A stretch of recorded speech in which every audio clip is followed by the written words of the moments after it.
त्यसलाई के कोही छान छान खा राख्नु पारो तपाईँ अचार नहाल्नु लङ अचार ल नहाल्नु गाई दसैँको खाना आउनु ल ल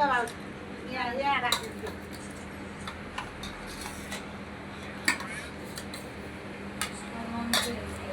मलाई यो आलु के हाल्ला ल साउ सुक्दो राख्दिनु त्यो राखेर अरू के छ दाल दिनु है तिनीहरूलाई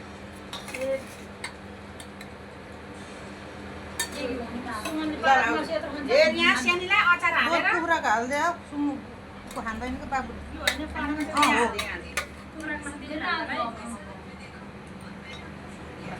ताराले पनि भातै खाने हो तारा भयो सरले भिडियो गर्नु त्यहाँ घर पुलिन्छ यहाँ चाहिँ भाउ लाउँदैछ है यहाँ अचार सचार भाइ हो हेर्नु त म